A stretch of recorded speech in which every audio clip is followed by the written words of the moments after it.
Hello, good evening and welcome. Welcome to Rangers Radio. Join myself, Foxchair, on the show this evening is the one and only GB, and dancing on the ceiling is Mr. Bridge. Evening, boys. Good evening, Foxchair. Good evening, Bridge. Okay. Yes, you agree as yourself, Foxchair, and yourself, GB. And of course, the techie boys in the background. And can I just say to all the Rangers fans listening in all over the world, happy Bridgman. Great game, great match, great Rangers. Aye, how are you, GB? Aye, good, Ox. Another positive night for Rangers, so nothing to be unhappy about, mate. Aye. We'll split it into two bits, first and second half. Aye. Right, okay. Who wants to go first? Mr. Bridge. First half, we started really well, eh? Yeah, I actually thought it was quite even the first 5-10 minutes, you know, and of course we then whatever shall we say, whatever fear we put into them, it worked. We managed to get the goal. I thought we played very, very well in the first half. The punters all liked it as well. May I say, you know, it was great. It was great, and obviously this manager is a conversation on its own. So I think he's great. And he's got a big impact on the players, big impact.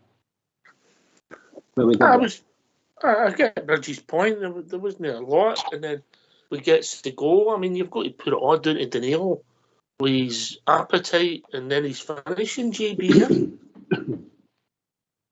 Aye, Ox, again, just being ready and, like I says, that press and setting traps and stuff like that. And again, when the moment comes, that's what we've been crying out for, isn't it? To be clinical. The big moments you've got to take, and Danilo's been taking them, and he put the ball away lovely. Composed finished. He was, again, even in the first 6 minutes, Ox, with that chance with Cantwell and stuff like that across the face of goal. We were just hungry. You could tell right away we were right up for it. Question for you, and the people can answer it as well if they want to come in and join us later on. Was that a shot for Cantwell, or did he just batter it across the box? I would say he battered it across the box for Danilo to tap in. Bridge? Yeah, I would say that too.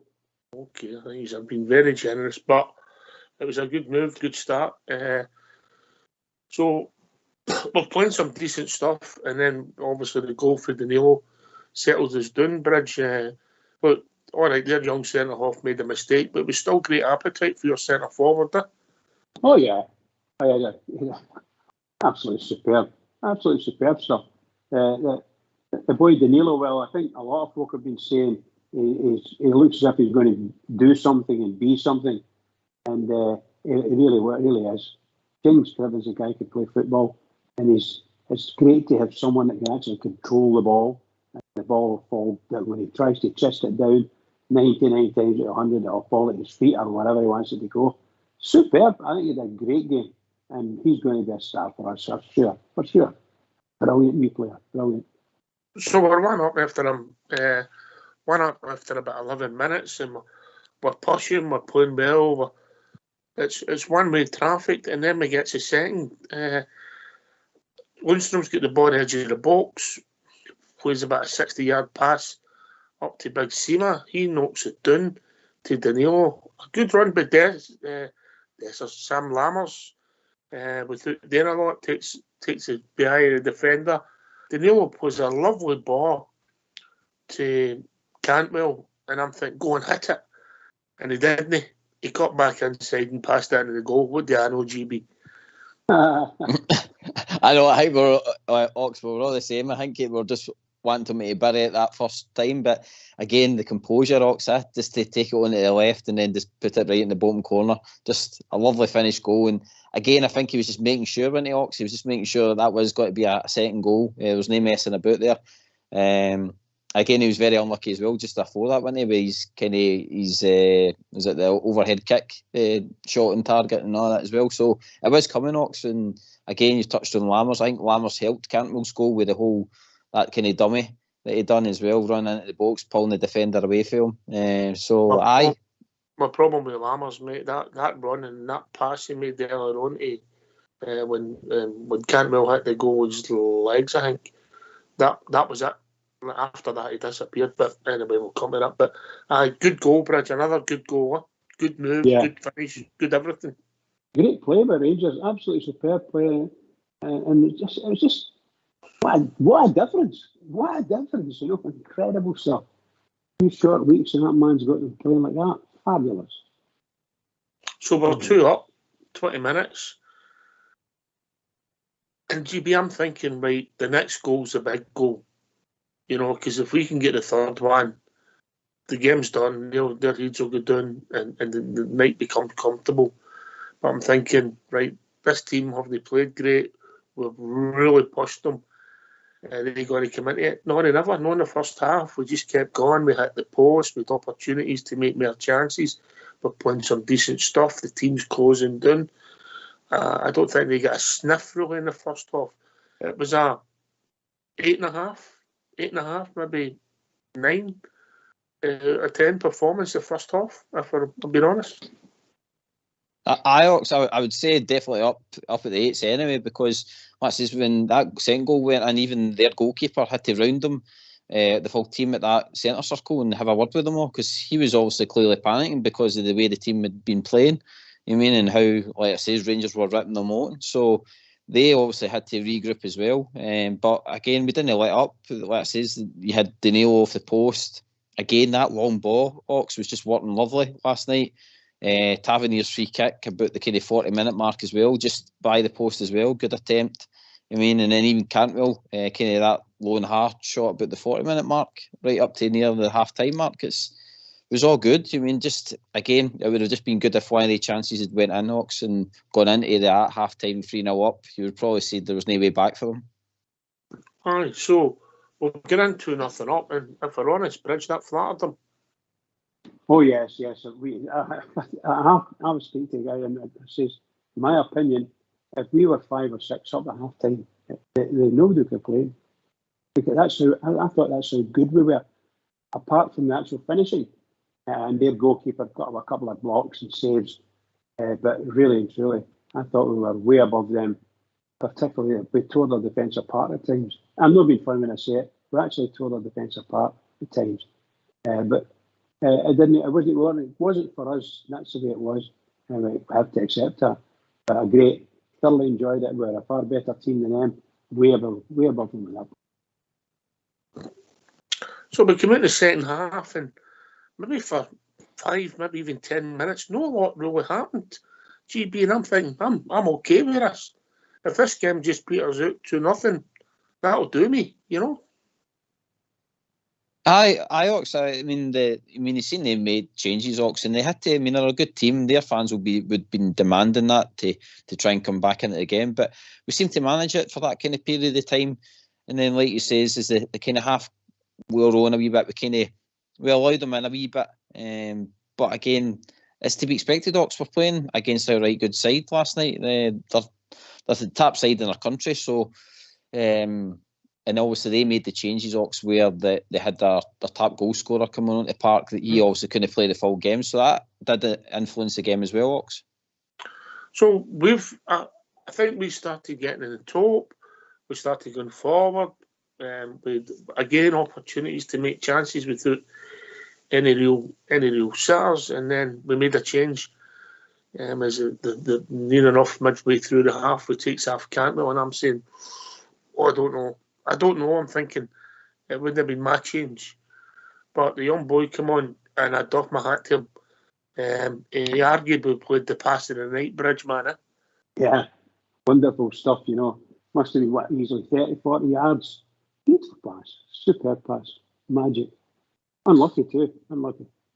Aye, and he could have scored. The goal was saved it again with his legs, GB, yeah? That's right, yeah. Aye, the wee layoff with Dessers as well, and just kind of, like I say, probably just snapped it a wee bit, Ox. But aye, between that pass and like I say, his contribution and stuff like that, the boy had a right good game, and again taking his moments well, Ox. He's shown that he can be a player for Rangers, hopefully. Mm-hmm. So they came into it around about just no long after the substitution of Cantwell. They slowly started coming into the game without doing a lot. They'd won where the ball broke and the guy headed it past the post, and then they scored the goal. It wasn't the greatest goal to lose defensively, but it was a good finish by the lad GB. Aye, Oxley. They did kind of. It was a kind of cut open goal into it. The boy squared it to him, and then he just buried it in the kind of bottom corner or middle of the goal. Again, clinical. That's what they said on the game last night. They said that he's that boy's a good talent and stuff like that. That scored the goal. So it was coming, Oxlow, like you say, that 60-minute mark where they had that kind of header by the post, and that there was a kind of a feeling that we would probably concede. But do you know something, Ox? I think the manager even touched on it. He was wanting to see how this team reacted in these kind of hard moments and stuff like that. So maybe a wee bit of a blessing in disguise. I mean, it was good to see that kind of test that was laid into the team at that point in time to see how they could handle it. And again, it's something that obviously the manager would have analysed. You know what I mean? So a blessing in disguise, but know what us Rangers fans want to see. My feet were absolutely sweating for the next 20 minutes. Oh, my feet weren't sweating. My hands might have been a bit, but no, my feet. You know what I mean? My socks were absolutely sodden, mate. You see a doctor about that? Aye, maybe sweaty feet. You know, Bridge, with your perfectly fresh feet, what were you thinking? Well, I thought you could see them creeping into it, much as you said a second ago there after the main main substitution. They started to come into it a wee bit, and they made a couple of changes themselves. And the boy that scored the goal was probably their better player on the night, and I think he's probably a better player at any time. But their movement on the pitch started to change, and they pressed as hard. And I thought, sooner or later, they're actually going to get through somehow. They left us sometimes chasing shadows, which teams do that, you know. They've not got the possession, so they end up chasing shadows anyway. But I think that it was a lovely pass out to the wing, and the guy cut it back, and that boy smashed that into the net. And there must have been 7 Rangers players in close proximity, and none of them could stop it. None of them. And of course, the goalkeeper was. I spoke to a couple of people the day that I hadn't noticed it live, and I never seen it in the replay last night, but I've seen it since. That maybe McCausland should have took one for the team when the boy was breaking away, and he let him go by him and he put his hands up. I think they've been slightly harsh. I get it, but I think that the guy just get by him, and maybe should have. There's an argument, maybe just trip him up or whatever. But I get it. So they get the goal, and you think, oh, I've seen this movie before. And you're getting a bit concerned. But you're right up the park, and we scored a goal. And obviously went to VAR. And the highlight of the VAR was, I don't know if you noticed, the young girl. It was discussing VAR with the referee, GB. I don't know if you noticed that. I think she was basically pointing out that you better not change this decision. But Ox, I mean, it's a competitive game, isn't it? I mean, that was 2 players coming together for me. And I know if it was the other way about, you'd probably be screaming for it to be chopped off and stuff. But I mean, the 2 boys are jostling for the ball, and like again, Danilo becomes the one that wins it and pops it away. I mean, that's what football's all about, isn't it? Winning the ball and scoring goals. And I was a bit disappointed that the referee had a wee look, because when it's slowed down, Ox, it looks worse than what it was in real time. I think you've answered the wrong question. If it happened the other end, you'd have said you'd been squealing to get it called, chalked off. Bridge? Yeah, I think it was 100% foul. I'm not saying it was a dirty foul or anything like that. It might even be an accident. He just caught his foot, mate. He caught his foot. That's it. It's dead easy. It happens at close, very close proximity to each other. But give him due. He managed to gather the ball when he got it, and he popped it away. And that's what you're looking for if you're centre forward. And I loved his shall we say, his joyful celebrations. It was great. Unfortunately, when they showed it in VAR, you could see then it wasn't so obvious looking at it, but VAR highlighted it, and it was a definite free kick. Aye. So after that, I mean, he had another opportunity when Butland had a good save, and then Super Jack Butland came and caught the ball for a corner kick, took the pressure. And actually, the game just petered out, Bridge. Yeah, I mean, we got the ball in the corner, and the game actually just petered out, didn't it? Yeah. Well, we looked as if we weren't able to mount a proper challenge as we could do in the first half. That team had brought on, I don't know, maybe 6 substitutes or something like that during the game, and each one was fresher I than the hope other. not, because you're only allowed 5. Well, you know what I mean. They brought the maximum on, whatever they could, and it made a big difference to them because they were able to increase their pace, and that showed a lot. But we got a couple in as well, a couple of subbies. We brought 4 on, 5 on. No, I'm saying we got a couple in later on in the game, and that made a wee difference too. And I thought it was eachy peachy, and I thought, damned if we don't do something stupid and lose this. But we never did, and I thought our defence held out very, very well. The defence and the goalkeeper. But I think our midfield was struggling because it was a very fast-paced game at that point. I think that's the problem. We couldn't refresh the engine room. We're about the 60, 65 minute. That would been the ideal opportunity to refresh Jack and Lundstrom, but with nobody else, Bridge. Yeah, that's the truth. And we obviously the manager sees that, and he's been up to now. He's been quite good, and I know he's made allowances for this, that, and the next thing. But everybody's responded in a positive manner, and that's done him well.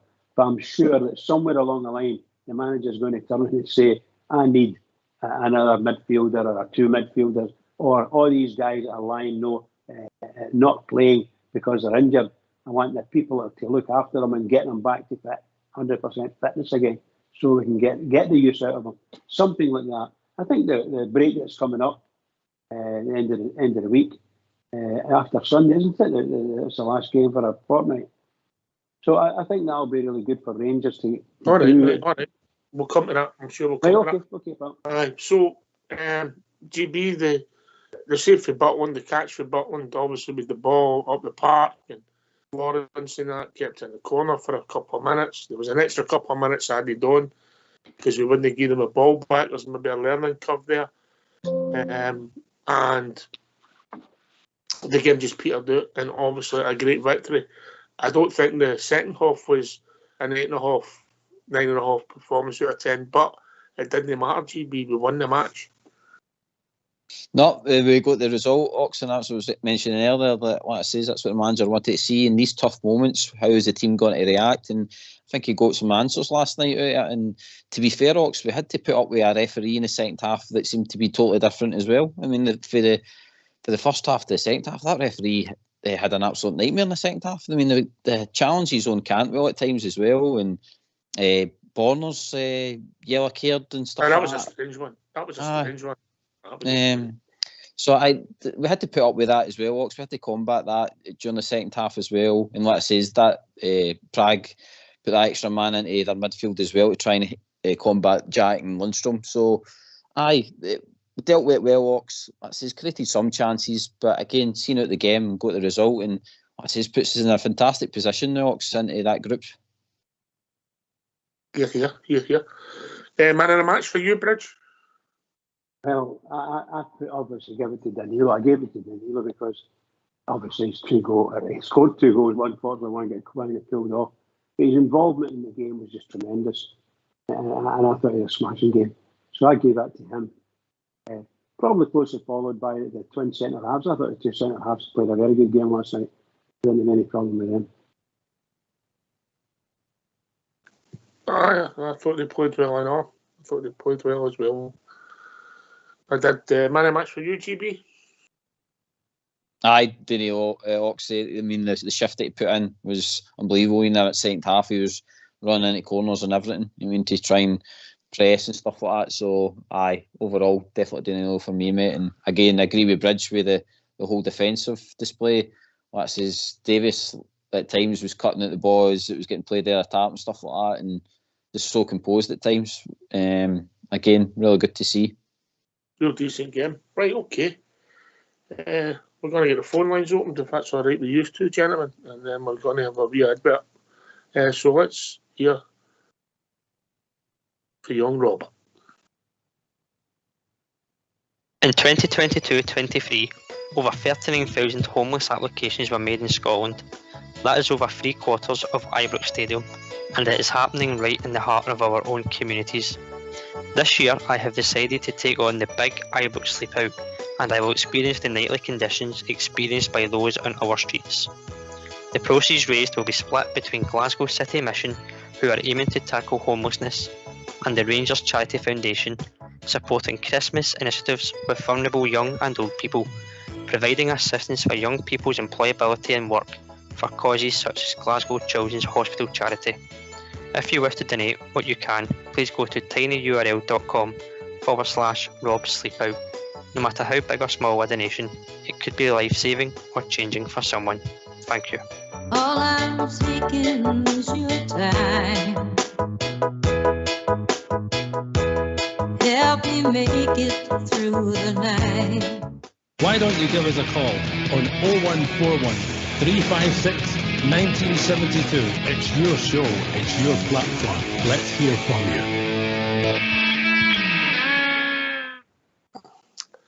Next Saturday, young Robert's doing that. No, this Saturday. Next Saturday. So please, if you get any shekels lying down the side of the couch, donate to young Robert. It's a lovely cause. GB.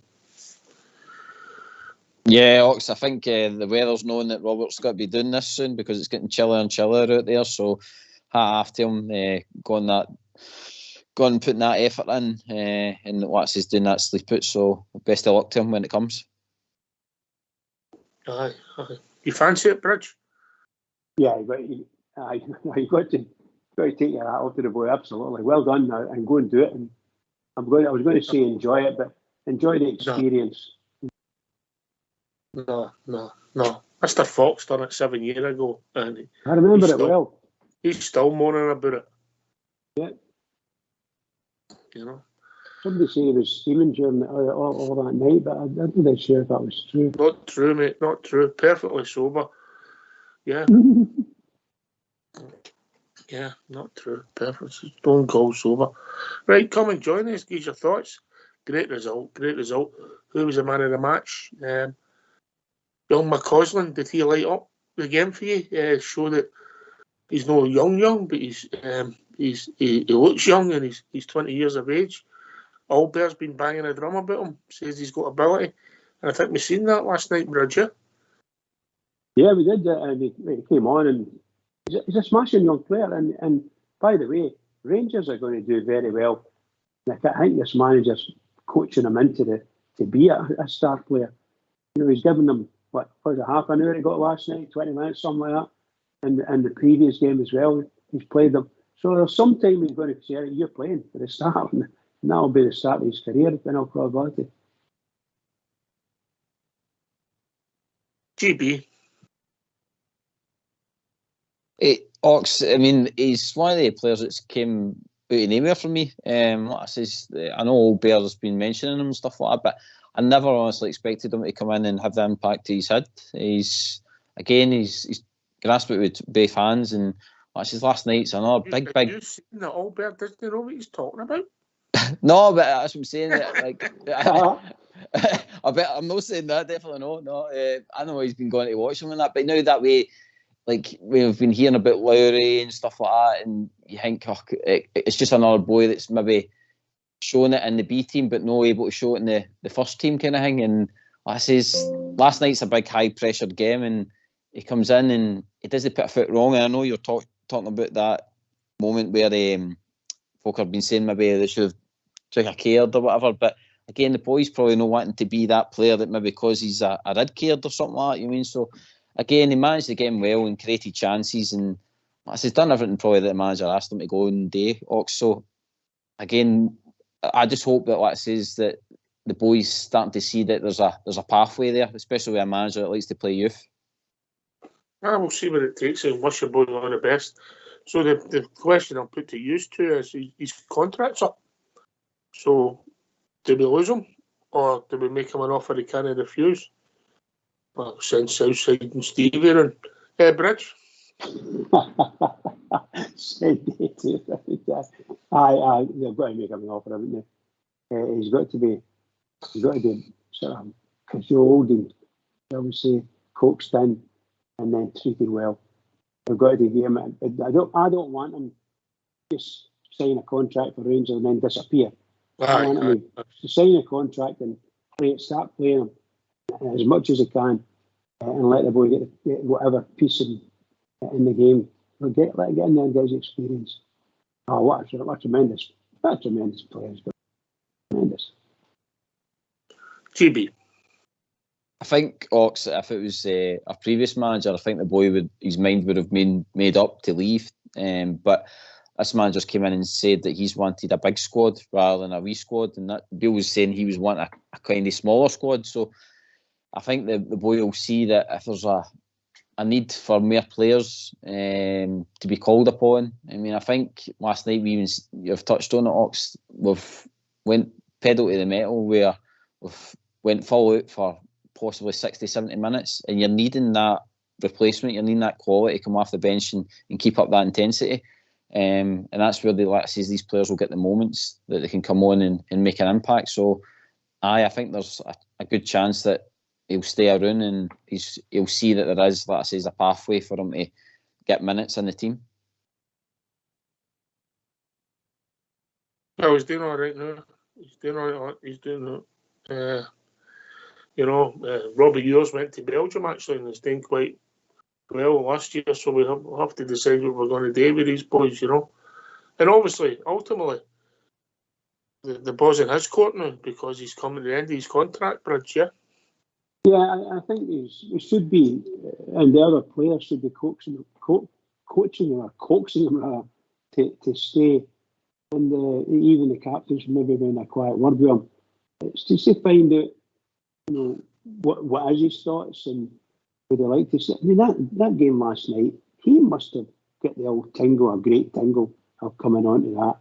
It's fantastic stuff, It's the dream stuff for a young player, So if the manager can speak to him and let him know, yeah, you're in my plans, this is what I want you to do, blah, blah, blah, and the other players, the other senior players, get around them and say, hey, yeah, don't think twice, just sign, you're going to be a star. Or what's to that effect? That'll be great. The young man's will need to take him to one of his mates, GB, a Barbers, I think, but... We don't want them all turning out like Raskin though, Ox, man. Like, it seems to be that even Scott Wright's now starting to look like Raskin, so it can go the other way. But Ox, that doesn't matter. Well, I suppose you've got Jack Butland in goal, isn't it? So he's a star man now for looks. Wonder likes Jack. I bet. I don't know what she's on about, It must have been in that wink last night that's done it. Oh, mate, what a cool dude, eh? Makes you sick, pressure.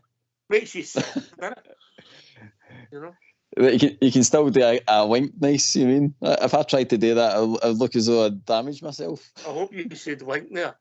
Aye, definitely. It's a family show. Right, come and join us. 0141 356 1972. Who was your man of the match? The boys have went for Daniel. Hard to argue. I enjoy that big Seamer. There's just... He's got a great attitude for me, Bridge. Yeah, he's got it. He's got lots of pace. Although I think I noticed last night, it looks as if he's starting to get a bit frustrated, and I don't know whether it's himself or it's with the, shall we say, the passes are coming a wee bit too long or a bit too short. I know the way he's been running onto it for the last 5 weeks there. And it might be something like that, or maybe it's just himself. He wants to be playing alongside the centre forward or something. I don't know. But he's a great player. He's going to be a good player for us. And by the way, I believe that we could maybe get him. Who's he on loan from? Brighton. Yeah. I'll be just doing luck. We'll play them in the final and we'll be able to play.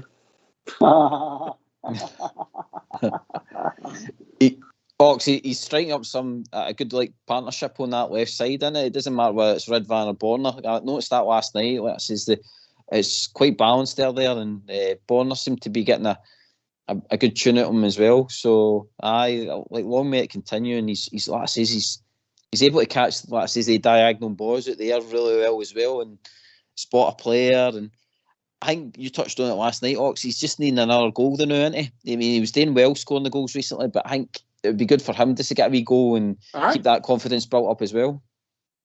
Just to keep his numbers up, man. I like him. I mean, I'm not saying he was a man of the match. I think Daniel maybe grab it, but I get what people say. I thought the two centre backs done well as well. But Cantwell in the first half was good. Obviously faded. He's not quite fit yet, and if he's still got another 20% to go, Bridgman, wow. Well, you look at that boy and you think to yourself, that guy's got like all Gallus written all over him. The way he moves in the park, the way he riles the other players, the opposition, and he's only a wee slight guy, Well, I'm saying he's a slight guy rather than a big hefty fella, But he doesn't have cause these guys problems. And he's a great character in my opinion, great character. And he's going to be a star if he stays with us as well and make us stars as well. I just like the fact, I like the match. But yeah, I agree with you. He's not quite 100% fit and he knows it. And he's accepting the fact that the manager's going to take him off. Not for everybody's good, but for his good. Because he was on a booking, wasn't he? On a yellow card. So last night, it wasn't. I thought he got booked. My apologies. No. Sorry, I'm sorry, Todd. Sorry. I thought he got booked, but he didn't. Okay. No, last night. But listen, he's a big player for us. He's got this cheeky, he's got skill, he's got ability, GB. Is he going to learn that he puts himself under pressure with referees, gets involved, silly stuff? Yeah, can pick up yellow cards after half an hour and then he's under pressure. I mean, that challenge in the second half when he got done knocks, like I says, he was up and he was arguing with the ref and that, and like I says, the referee said at times last night that he's the referee, he'll make the decisions. I mean, and he just needs to watch it. If I get it that like he's wanting them to understand their fouls, especially when we're seeing like players like Borna and all that getting stupid yellow cards for no reason. Cantwell's looking for protection, you know what I mean? But I did like it, Ox, that he kind of came back in last night for like what happened with the weekend where he was obviously substituted. And I know the manager said it was tactical. Scott Wright comes on, gets a goal, and there's Cantwell comes straight back in the team last night and he gets a goal. So there's like the kind of competition starting there where Cantwell knows he needs to keep the numbers up, keep the assists up, keep the performances up to keep that sharp, because he knows that like at any given time he could probably get substituted and then there's got to be somebody else coming on to try and make a name for herself, you know what I mean? So he came back, he came back fighting last night, I think.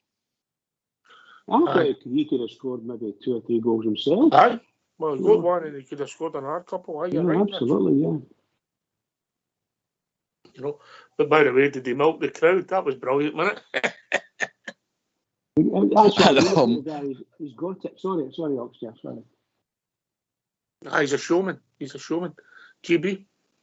Aye, Ox. I mean, again, don't get me wrong. I like it, Ox. I like that the players take a bit of time and go around and applaud the fans and stuff like that, because, like I says, it creates that connection still. And I know most of the players did it, but Danilo and Cantwell, the new, I think, especially with that Union Bears kind of bit, the new, I think is quite powerful, Ox. I think it's giving them a lot of confidence, it's giving them a lot of drive, and I says, long may it continue.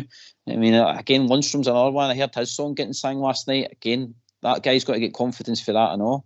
So we've not heard that for about 18 months. I know, that's what I'm saying. That's how I was so surprised to hear it last night. But it just shows you how the fans are kind of starting to see effort, Ox. They're seeing that the players are trying to improve and trying to show us that there is a team there, Ox. There's talent in that squad, and I think the manager's actually as well starting to see that there's bits still that need fixed, but there's stuff there to work with. All right. I'll ask you out there if you're listening to the show. This is a phone-in show.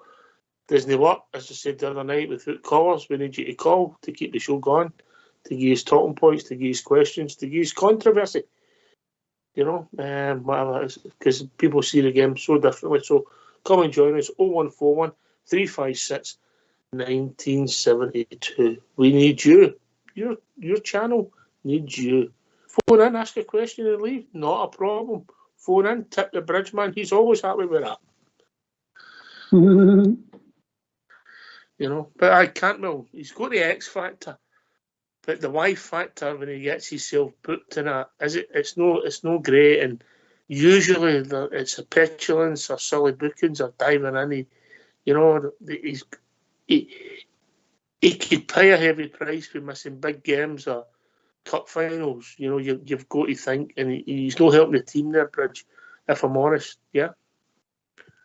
What can I say is I just don't know. There's sometimes I just can't put my finger on what I would like to say about certain things, and this is one of them.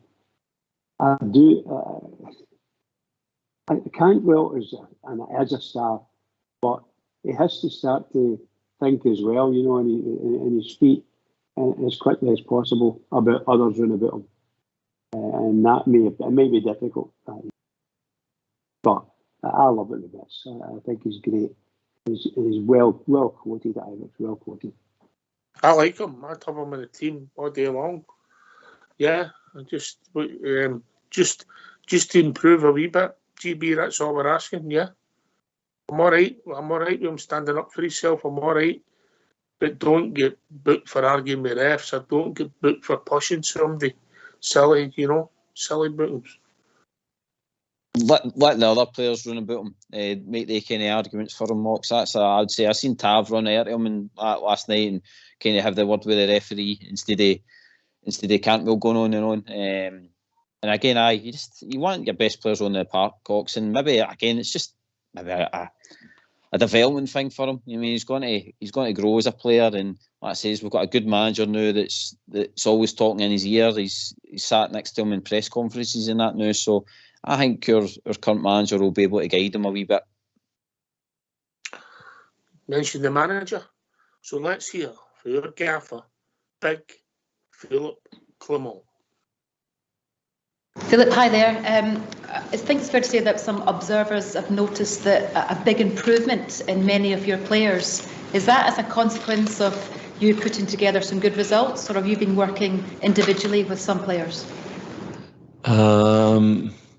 It's always the work of the players. So as a coach, you can give advice, you can build things. It's collective and individual. I think several players are also benefiting of the collective things, what the other players are doing around them. That's also the kind of football we want to see, to have movement together, to have work together. And yeah, there's a lot of emphasis on that in the trainings, in the video sessions, in everything. But as a player, if you're not open for it, if you're not ready for it, if you're not ambitious, you don't take the lessons and you don't become better. So at the end, it's about the players themselves. I guess you've noticed a big growth in confidence, have you, since you've been here? Are you noticing that development in confidence, maybe even on a daily basis? Yes, of course. I see also the evolution in the games. But for example, the day before the game, when we did training on the pressing, Ross dribbled 3 players and did a really good action, and the team became nervous at that moment. So we talked 10 seconds, 15 seconds about that it was a good action of Ross, but that the pressing need to stay the same. What they did, and after they felt their confidence. So it's not yet that this team is in the situation that they know in every situation what to do. We're still working on that, and it's normal. It's 3 weeks and a half. It's really short, but it's important that they start to learn against every formation what we need to do as a team, and they're getting better and better in that. You see also everything becomes faster, smoother, because it becomes more natural. Do you have a time scale of when you think everything will come together and all those improvements will suddenly all click, or not really? I wish it was yesterday. No, but it doesn't work that way. We're not working with robots or machines. We're working with with people, and you don't know what's going to happen, how somebody reacts, what's happening in his private life or in football. There are so many situations that we don't control. We like to control everything that we can control in a football club, and for the moment it's because of the players are really focused, really concentrated every meeting, that they're making really big steps forward in a fast time. And I have to say, this is the fastest way that the team reacted until now when I was working somewhere, because of their concentration. Maybe also because they come from a very low and deep point, and that they realize they need this. Have you been surprised by that, Philippe? You say that it's the fastest reaction. It has been such a big improvement over the 3.5, 4 weeks. Have you been surprised by it? No, I don't have expectations around that, because you can think about that 100 years, but that's all loss of energy for nothing. If it's 4 weeks, 5 weeks, 6 weeks, 2 months, you never know from before. But I know if everybody starts to do the things together, that we create a good team, and that we create a team who creates a lot of chances, that we create a team that doesn't give away a lot of chances, and that's the basic in football. And then it's about fine-tuning all the other stuff individual for every player in his position towards their specific qualities and their working points. So it's our job, and I need to repeat that a lot of times, our job, not my job, but our job with all staff together. It's not only my story. We work here with a lot of people in this club who help me in a really good way, who are on the same line. So we need to give the players the tools to get the best out of themselves. You've had an unbeaten start, big results in the league, in the cup, now in Europe as well. Do you really sense that you're starting to build momentum here? I know you always say it's one game at a time, we can't look too far ahead. But do you feel that you are starting to build momentum? But what do you mean with momentum? That's something that stops them. So do you feel like you're in a place where you can build a big winning run together? No, that's the ambition. Huh? But I know there will be a day that we fail. That's part of football. And I've said it already several times, because I want also that the players and everybody around is ready for that moment also. It's the real winners are the one who react that moment, but I want to postpone it as long as possible, of course. But I'm not thinking about momentum. I want to create a machine that keeps on going. Whoever is playing, whatever the circumstances, that we always try to do the things that we train and that we work on. Did all the players come through okay last night? Okay, yes, of course, not much sleep. It was a late night, difficult with the adrenaline to sleep. That's for me also the same. So yeah, they were tired today, but okay, that's normal. Tomorrow we will have one session to prepare Livingston, and then on Sunday we need to boost again.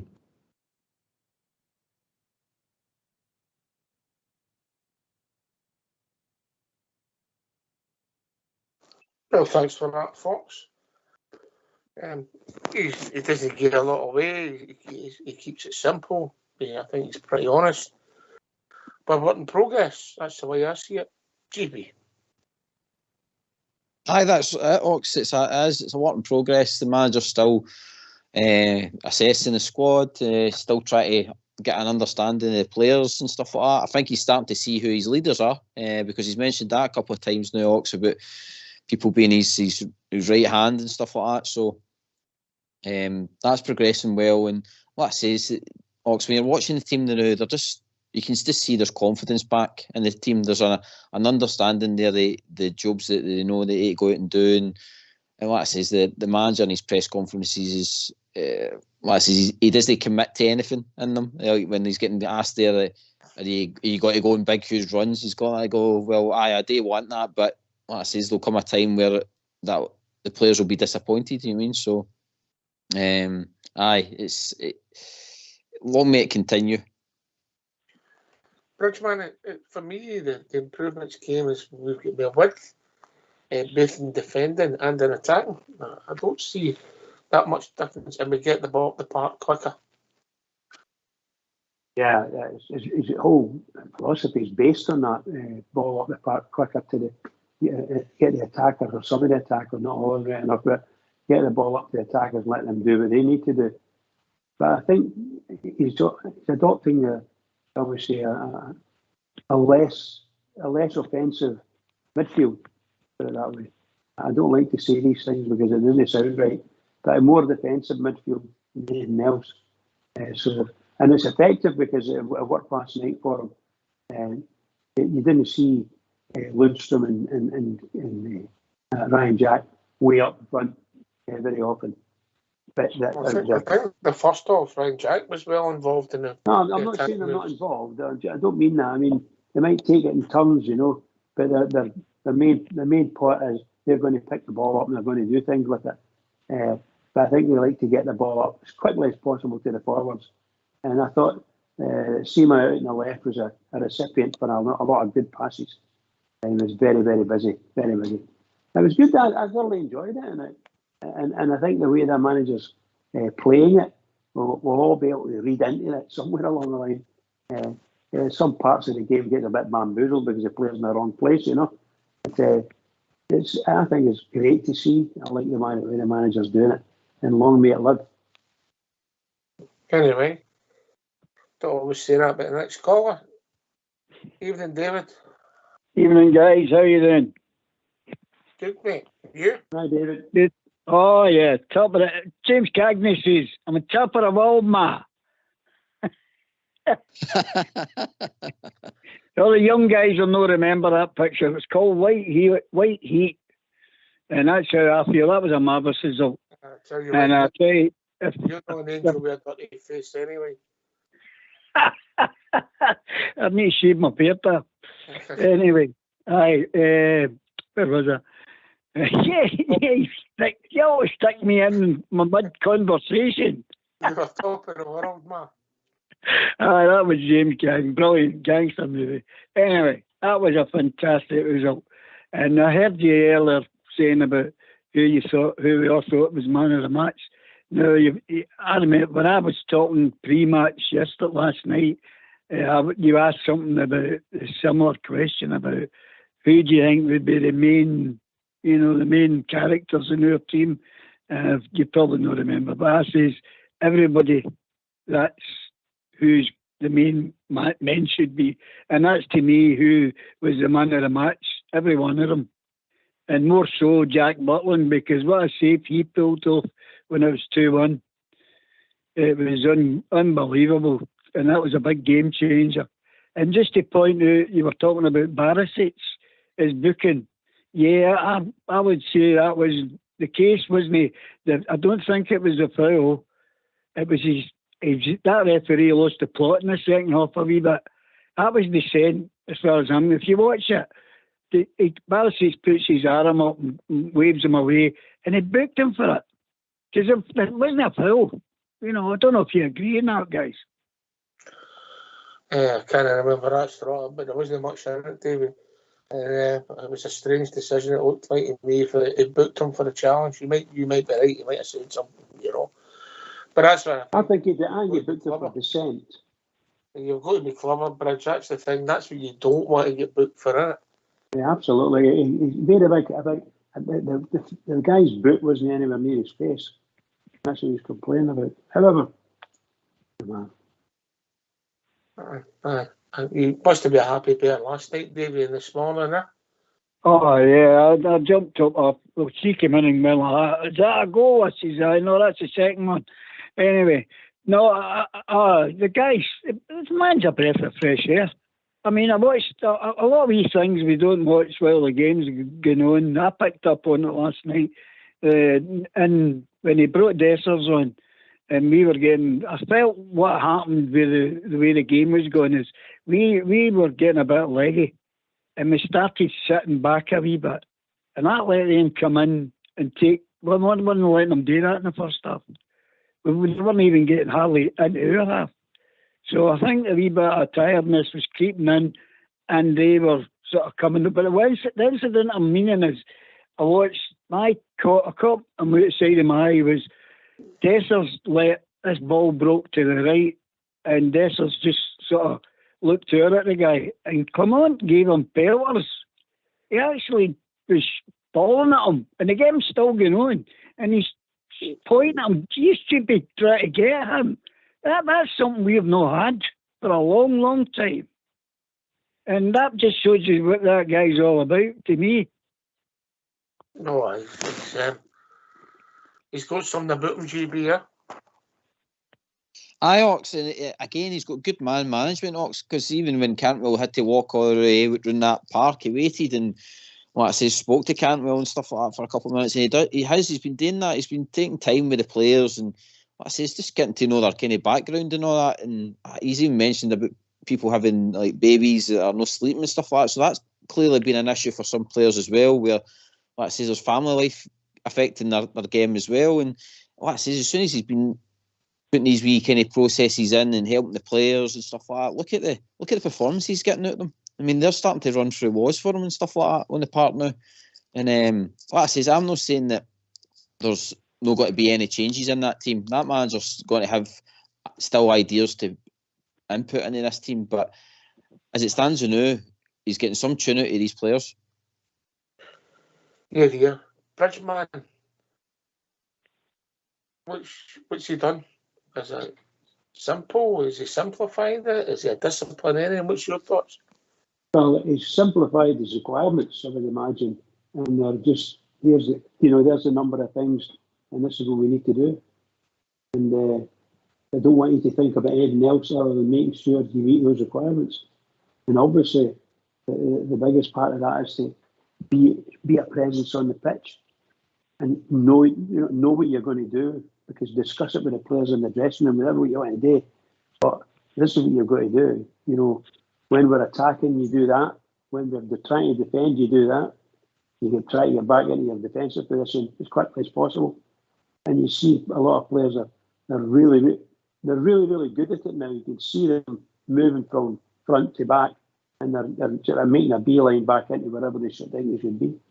And that wasn't happening maybe even 6 or 8 weeks ago. It wasn't happening like that. So the managers put a lot in there, and it's a lot about trust as well. If you can do this, then you'll be okay. And trust in yourself. Don't worry about anything else. Just do what you want to do, and we'll make sure it happens for you. And it does. I think it's great. What a difference. Davey, always results. We're scoring more goals. We're making more chances. We're getting away less chances. We're defending better. We always had a good goalkeeper this season. No offence to Alan last season, but if we're honest, Jack Butland's form's a step up, and Big Alan at the end of his illustrious career. So we've got the same group of players, and we look a different side. Put your finger on it for me, Davey. Help me. Well, the reason why that's happening is we've brought a manager in. Simple as that, is it? Simple? Well, to me, anyway, but I'm a simple person, as you know. I wouldn't argue with that. But no, definitely. You just need to look at his track record. Look at his track record. Is it that simple, GB? I think so, Ox. I mean, we've brought in a guy that's got experience. I mean, a guy that understands how to motivate players, how to fix problems, how to give easy tactical advice. You mean, you hear about him with the videos and stuff like that he's showing the players and stuff like that. He's not making it too heavy, but he's just showing them these small wee things they can do in training. And there he touched on it about McCausland, obviously dribbling 3 players. They stood and talked about it for 15 minutes. You mean, and sorted the problem out, and then went again. You mean, so I say he's probably not bombarding them, Ox, but he's just keeping it, simple stuff that they understand and how they can implement. And he's gave it out to the leaders to drive it, if you know what I mean. You give educational videos. Me? Did you say me give educational videos? Definitely no. Maybe the other videos, but no educational. Well, they would educate Davey. Well, Oh, I'm not getting involved. I'm not getting involved in videos. I got a yellow card the last time I talked about that. Right. How far can this manager take us, David? You know. Well, yeah. Sorry for interrupting No, you. carry on. Yeah, I think a lot. Chief, the thing here is we've got to keep on the tail end of the puddle drinkers. If we can keep up with that mob till to the January window, and the board can back that, man, that's going to be massive. Because you can see what he's doing there with what you were saying. With the same team who were total mins not that long ago, what could he do with a bit of dash and bring in what he needs to improve? That's what I think should happen anyway. Last word before the tune, Rich. Is it that simple? New manager, and how far can he take us? Sorry, upset. Yeah, I think everybody it was at the game the other night and the previous couple of games when we were struggling under him till the last 5 minutes of the game or injury time against Hearts, whatever it was. But when the manager came off the pitch, his whole everything about him was there, and it was bursting at him. He was desperate to say, "Told you so. This is my team, and these guys are going to be great." And he actually hasn't looked back that much, you know. Everything's all about. I think he's just great.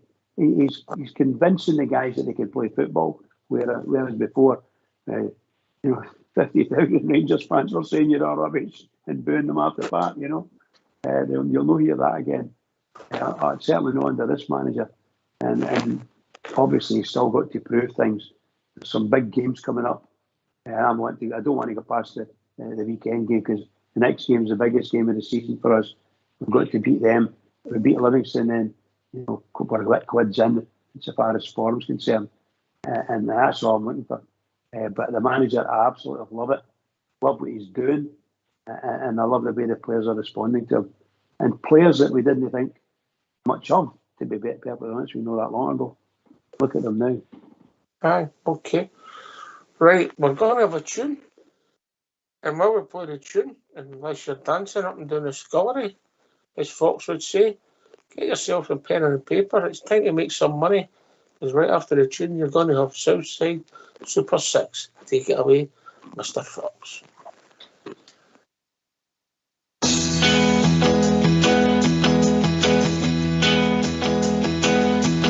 I sailed the wild Atlantic, across the broad Pacific shore. I sailed around the stormy capes, and I've heard the 40s roar. I've flied the Indian Ocean, I've sailed the China Sea, but there's a sea back home in Scotland, more than all the rest to me. It's the blue, blue, blue sea of my rock. It's the greatest sight that I have ever seen. It's the blue, blue, blue sea of my rock. And this battle will be raged clearly. No more I'll sail the 7 seas, no more I'll ever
Hi, welcome to Southside Super 6 for Saturday the 11th of November.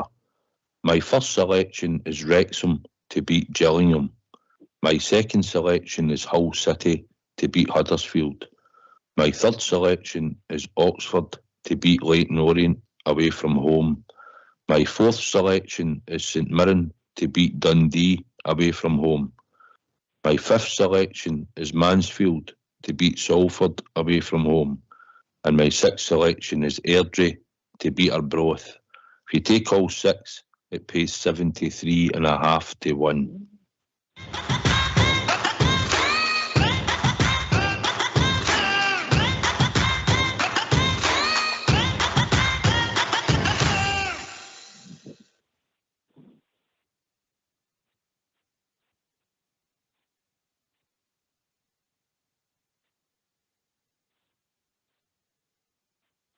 I was just scribbling away there, making myself sorted to win a fortune tomorrow.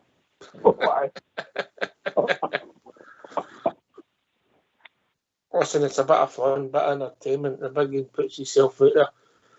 I think deep down he loves it, GB, doesn't he? Oh, he must, mate, because he scours lay leagues for the, like I says, the odds and stuff like that. And like I says, it's if it comes up, it's big. You mean so? Half to the big man. Like I says, finding the wee nuggets out there. There's only one nugget out of it, but anyway, bit of fun. Davey, we're going to go for a high. We go a full house at Ibrox under the lights, European tie, and then we come back with a bump.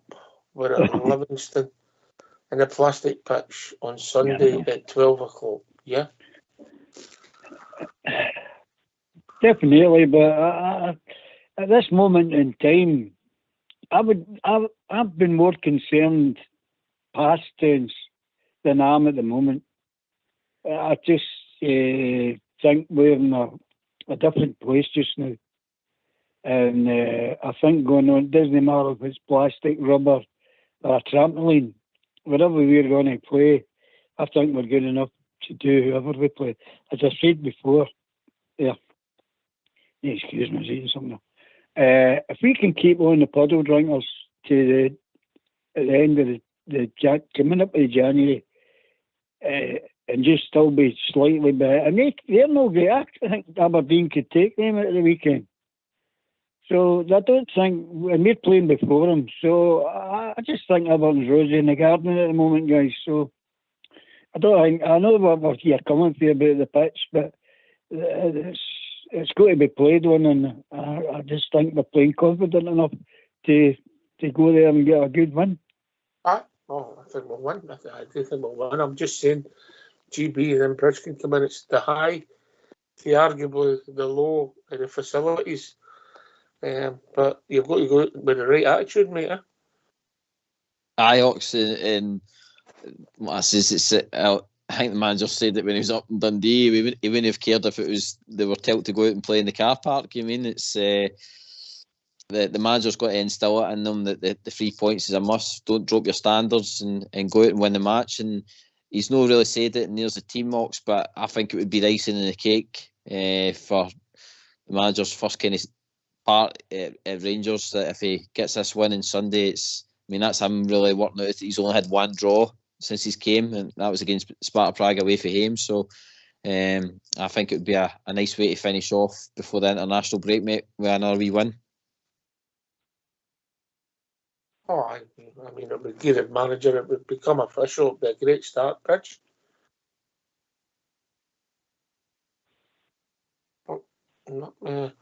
Davey, it would be a great start then, wouldn't it? Official. Oh, aye, definitely be big brownie points there. And as I said before, I'm very confident that'll happen. But as you said there, Ox, it's and he says it himself. He doesn't go away to what we're talking about, January and all this and breaks. He just, the guy puts himself over, as I said, like a proper manager. And I think he'll have them sorted and ready to go. He mentioned there in his interview that they were a wee bit tired and the adrenaline was going. And even he mentioned that after a game like that, I find it hard to get to sleep. When have you heard the Rangers manager talking like that? I mean, that's what that guy is. He's 110% into his job. And I think they've all bought into that. Well, hopefully we're buying into it. And as I think it was Brad said, proof's in the pudding. So let's go and see how big the pudding gets. You like a pudding, don't you? Sorry? You like a pudding. Not as much as Big Stevie likes the pies. I seen him on YouTube the other day. It was, I like to watch Alex Griffin. He's a Rangers man. He comes from Ipswich. He's an Ipswich man. Great boy. He does YouTube. And sure enough, I recognised the voice. I was watching his YouTube show about the Rangers, and here's this guy, he says, and it was Big Stevie and the boy. I said, "Gun yourself, Stevie boy." Yeah, he was really good. He's a star wherever he goes, Big Stevie, a star. I've heard him called a lot of names, eh? I've heard him called a lot of names. He's a top man. Top man. I was speaking to him today. He was in a certain city in the UK on Remembrance Weekend. Right, okay. We're going to hear from the second part for the managers as we start building up to the weekend, and maybe hear what personnel will potentially go to GB. But before that, we'll get a caller coming in, and he'll be right with us. GB, the players, the attitude, I don't know, it's like a tap, isn't it? Oh, I mean, like I says, we touched on Lundstrom earlier, Rox. Like I says, knew his songs getting sang last night again. I mean, it just shows you how fast things can change, and that's all down to the manager, Rox. I suppose the manager touches on it that the players have got to do it and all, but it just shows you that, like I says, a wee bit of man management, finding out what the problem is, why there's no that kind of performance there. And the next minute, you've got a guy back in the park producing good performances, and he's got his song back. All right, somebody who always performs, always happy, but he always performs. Evening, Andrew. Good evening, chaps. I've been happy of late, by the way. You seen the you managed to get an appointment? Did I what? Did you manage to get an appointment? No, they cancelled it. They were on sick, believe it or not. Doctor's on the sick. So I'm in next Thursday, right enough. I don't know what they're going to do, but I don't know. But we'll see what's what. But yeah, last night, highly delighted with the first half. Thought we played some good football. I think we would have got the third goal. I think they'd have folded like a pack of cards, right enough. But wasn't to be. Second half, there's 10, not much happening. Then they started coming into the game a wee bit. Now, you're saying that, he keeps going on about bumps and all that, and hopefully not for a long time. But I actually thought that when they got back into the game, scored 2-1, they were running a bit well and getting in behind us a little bit. I thought they found out a bit about these players that have let us down a little bit there over recent weeks. They stood up. Butland made a great save at the time, probably under Beale or somebody else. It might not have happened. So, yeah, I'm absolutely delighted with it's going at the moment. It certainly does, new manager syndrome and all that. But Seema, he's a great out ball. Any of the two left backs should be using him to get them out of trouble to get him, because he'll move away pace. His problem is he couldn't hit a crew's ass with a banjo half of the times. He gets some great chances, but he misses them. Yet he went on a goal scoring run there a wee bit. But that's my take on it. But yes, highly delighted with him, When was the last chance that Seema missed? Well, he had a couple that he swiped way past. He didn't even hit the target last night. Yeah, but when was Or am I watching the wrong guy? I don't think I was. He's not. He should have more goals than what he's had. Some cracking chances across. I know he's had some goals, but he misses a load as well. Well, he don't even get him on target. So that's all I'm saying. I'm just making a point. I'm not having a go. I want to keep on this good run I'm on at the minute. All right. Tough crowd. Like a shocker. Tough crowd. Bridgeman is a tough crowd, isn't he? Oh, it's for one. Now listen, what did you say? Wait a minute. What did you say when you want to call us? You want a bit of controversy or something? I don't say like so. I'm giving you a little bit. There you go. I'm just trying to go along with how you want the show to go. I prefer the old Andy. I prefer the Crabbit Andy. No, I don't want to do that anymore. I'm trying to be positive here. All right, okay. Hopefully win the cup. I'll tell you what Sometimes we'll I do prefer the for shoe. you. I'll tell you what we'll do for you. We'll hear the second half of the manager. We'll see who's going to be fit for the weekend, because it is another massive game, Bridgeman. Eh? Yes, indeed, pal. Yes, indeed. Right, so get yourself in mute, and we're going to hear from your manager, Philip Commell. Artificial surface on Sunday. What's your thoughts on artificial surfaces, and will it affect your team selection? My thoughts about that, it's a different kind of football. You can compare it with other sports like for example, tennis. You have some guys who win Wimbledon and don't win one other tournament because it's a really specific kind of surface. And for me, with artificial, it's the same. The ball bounce is different. The way you pass different. The speed of the ball is different. The way you kick a ball is also different. You cannot go underneath like on a normal pitch. So you need to adapt. But I want a team who never use these things as an excuse. I said it before Dundee also, when we were much too late there and with the bus and all these things. I don't want a team that's been stopped by circumstances.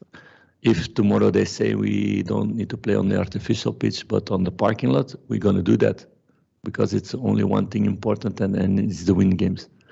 But I'm not a fan in general, because for me football need to be played on grass.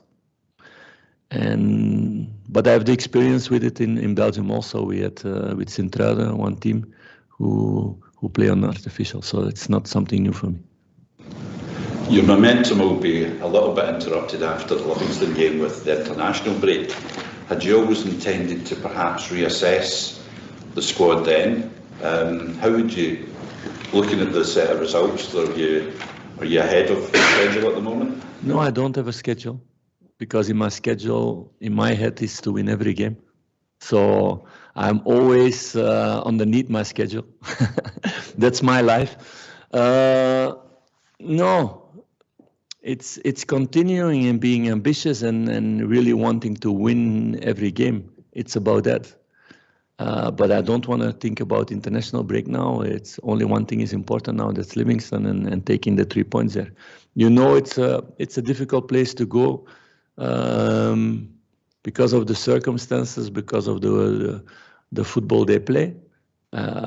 So we need to be top to get these 3 points, and all the focus is on that. All the other things that come afterwards, that's still a long way. And when the break's over, your schedule's interrupted by another 9 games in December. Looking at some of the slightly longer term injuries you've had to players, are you expecting some of them to come back in and play a role in the rotation? Yes, I think we can get some players back. I hope to get Kemar back after the break, that he can be really good. He was on the bench now, but just for a few minutes, and because we lacked players, because of the European list also. I expect Rabbi Matondo back after the international break. I expect John Sutar back. I expect Raskin back.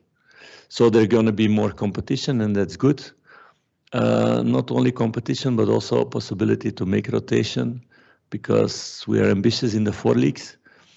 There will be a lot of games, so I can say to the players, and I told them already, the players who show themselves every day and work hard every day during a long period, for sure they will get chances in games with the program we have. It's about them showing themselves that they stay ready and that they are ready. Philippe, will Scott Wright be available at the weekend?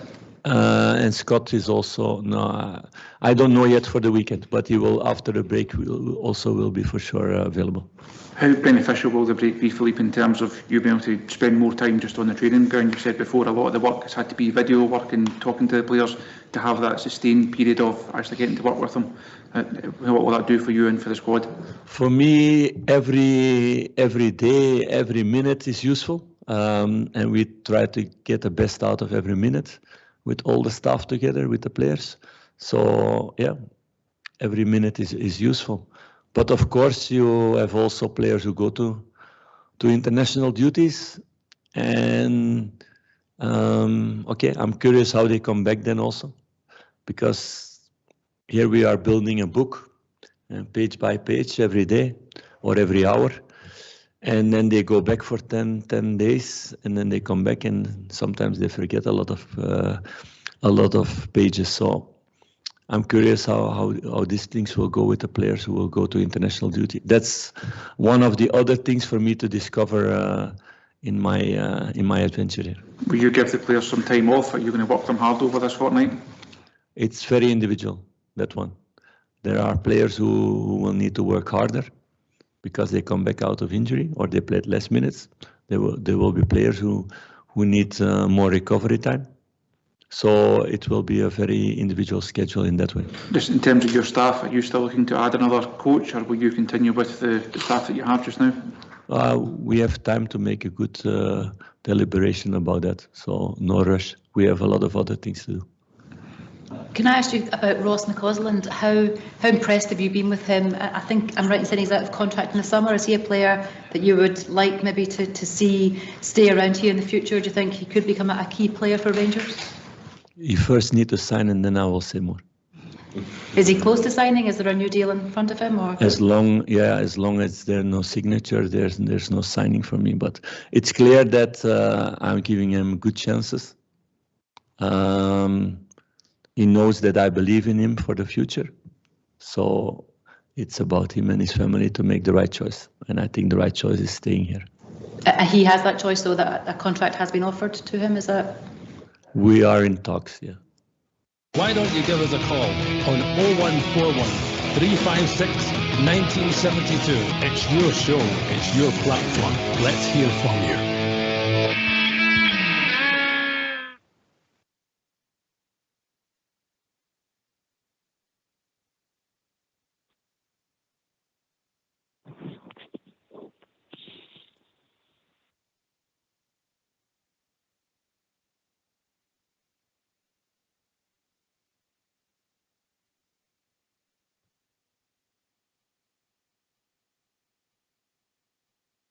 It's looking rosy in the garden there, Andy.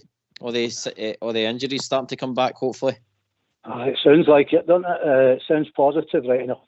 Some of the questions rip your head in, don't they? You know, absolute garbage questions, right enough. But look, if he gets him back there, I think he kind of hinted into that. They're ready to go back on the training field, so they need work putting into their legs and that. And I think he's intimated that that's what he's going to do with them. So that's positive. Positive. I think we've got a proper manager there, haven't we? And the positive is some players are coming back. You know, Matondo, he mentioned, Suter, he mentioned. Yeah. You know, guys are starting to come back. Well, if they all come back, and I mean they're fit, we've pretty much got a full squad to pick for near enough, which is remarkable when you think of the amount we've had over the last 18 months, Andy David. Yeah. It's quite amazing. It's quite amazing how quick that they're suddenly becoming. Maybe sticking him in that chamber every day, like, you know what I mean. And they're wanting to play for him. I think we've got he's very early right enough, but I think we got a proper manager here. Not going to be messed about. He wants the players all to be at the same level, whether it be subs, hanging about the squad and the first team, and all on the same page. And if he gets that, then it should come good. Hopefully, this is our cycle. This is our time now. We've had to wait a long time, so I'm quite impressed with this guy. You know, I really am. I hope it, you know, goes well for him, and it obviously goes well for us. So long may it continue. It's refreshing. You want to listen to. I can listen to him all the time. I know people used to go on about Gerrard, but you know, he might be foreign, but you understand everything he's trying to say there, and he's getting it, and that's good for me to understand stuff. So yeah, I've got a long go forward with him. Let's see what happens there. I'm just fell off my seat. Aye. So did I. And you come, Dave. Then. Well, Andy's well said, Andy. Well said. You're very astute. The guy's great. I loved the bit where he mentioned McCausland when he was asked about McCausland. And she was definitely poking at him to get a wee bit more out of him. And he wasn't committing himself. But he did say, the bit he did explain, he says, I've told, more or less said to the boy, if you want to go anywhere, you're better staying here. So, as he says, he can't see anything to see how the signing goes and what's offered on the table. I think I've been very impressed with him. I heard the Albert talking about him, and I seen him playing against, I think it was Morton when they went down and got lost. And I thought that at the time myself, there's a player in that laddie. And when he came on during that game, he never even looked out of place. In fact, the first touch he got, he stuck a great ball through. I think that was the one where Danilo scored a goal that was disallowed. I mean, the ball he put through was exquisite. He's definitely, the boy's got it, and I think he knows that. That was the part, but it was a great pass. The managers just, I think, Bridge, results make you, your fondest throws at the manager, innit? Yeah. We all, as Rangers fans, we're all just desperate to see good players, see our team playing well and progressing. And that's what it looks like now. And for something happened before and we didn't see it progress. At some stage we thought we were going backwards. But look at him now, look at this manager. My God, he's like a miracle worker, you know. he's getting shall we say, he's getting a tune out of some of these players that we never thought we'd ever see a tune. In fact, maybe about 3 months ago, people were talking about some of these players having to be released and treating them a contract or something like that. Just get them off the books. But look at them now. They're shining in Europe. That's great stuff. I love it. Aye, and we've done a bit for the coefficient again. It seems to be the only ones, GB. I know that backy Rangers must be getting absolutely eating ox with the amount of stuff that we need to carry about in that Scottish football, you mean?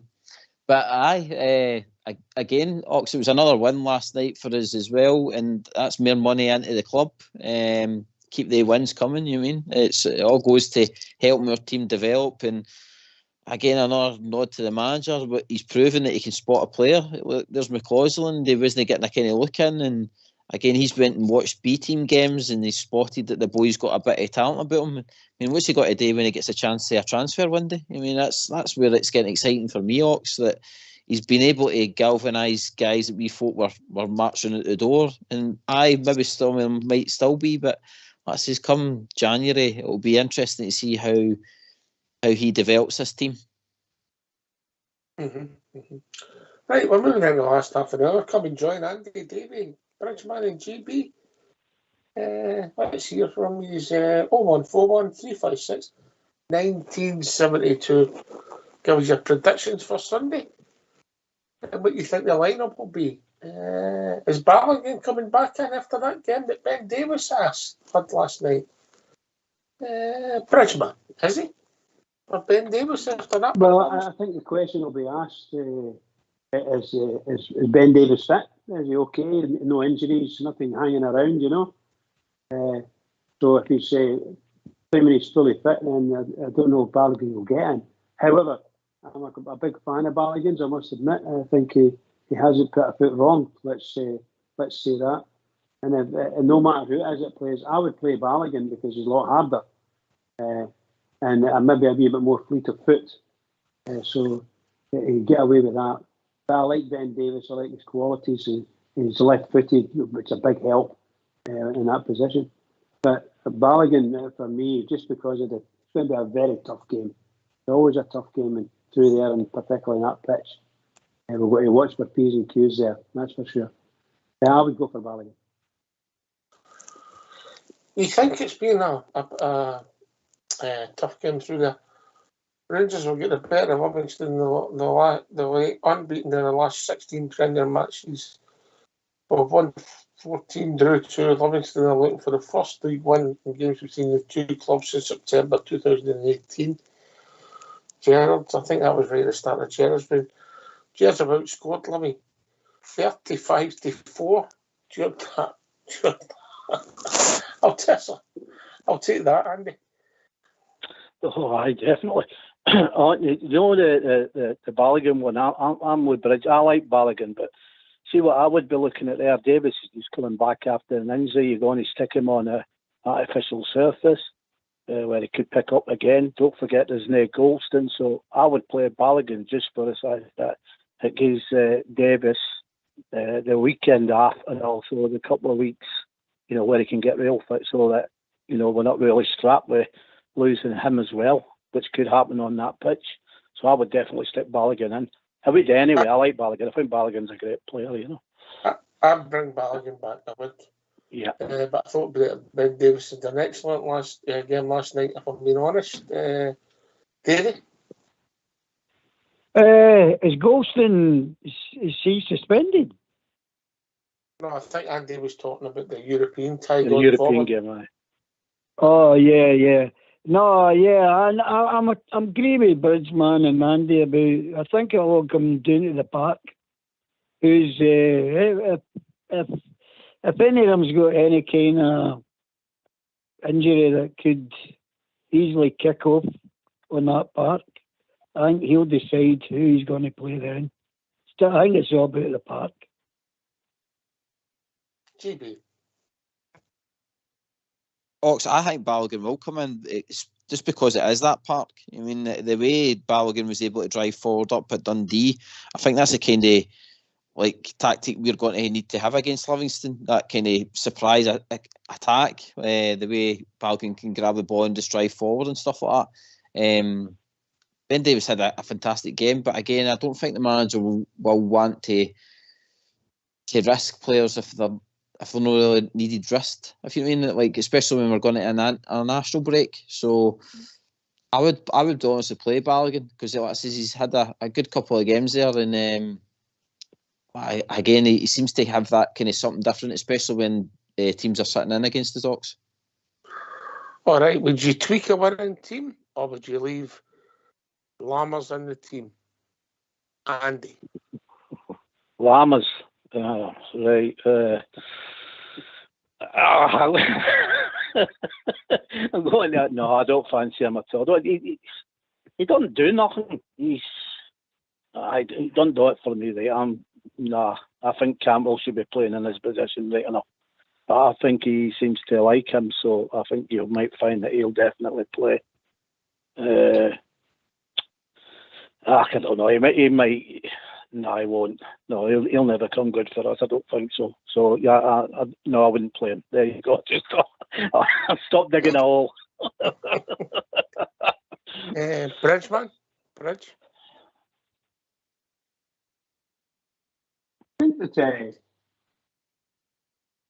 in general you wouldn't necessarily change a winning team. You generally wouldn't. But Summers, he came on to a wee bit form, scored a goal, and played quite well. And then I think last night he was feeling left out, so I would say a lot of the play was passing him by, in my opinion. But I don't know whether the manager wants to keep going with him, just to see if he can bring him out of whatever feelings he's got and let him play. He's still got to show it. To me, he's still got to show it. Showed he scored a fabulous goal, but he's got to do that, get close to it every week, and he didn't get anything like a shot at goal last night, in my opinion. So I don't know whether I would keep him in or not. Obviously, it's the manager's choice, and whoever it is, I'll back it. But really and truly, if we had someone else 100% sure that's fit, 100% fit, and be able to run on that grass, that plastic stuff, for 90 minutes, then I would probably play them. Give the guy a break, just to give him a wee break, because I think his legs were dead when he came off the pitch last night. So I think it's all there for the manager to choose from. I think someone that can replace Lammers needs to be able to play better and play better than him. And the way things are, it won't take much. I wouldn't be surprised if you played John McCausland and left Lammers out, to be honest. It wouldn't surprise me in the least. Yeah, it's a lot of people talking about it, still talking about it. I've got a funny feeling that Lammers will start, but I wouldn't start him. Just my opinion, GB. No, because again, Ox have got Lawrence there. It is coming back as well. I would imagine he'll want to get some minutes in the legs at the weekend as well. Cantwell is his own form. Daniel's own form. So I don't honestly think the manager's got to change that side of it, because again, he's stated, he says he's not wanting his players to use this as an excuse. So why would the manager use it as an excuse and take players out to try and rest them? The only reason, like I says, the whole Balogun thing is that he would come in is just purely because, again, Balogun seems to be able to take the ball out for defence and drive forward. Do you know what I mean? That's the only reason I'd put him in. But like I say, Lammers, he probably will start. Also, that kind of the way he's go 2 feet, it's got to be, again, playing against 10 men behind the ball. I think you're going to need a guy like that can try and open the doors, Ox, at the weekend. So I think he'll probably start.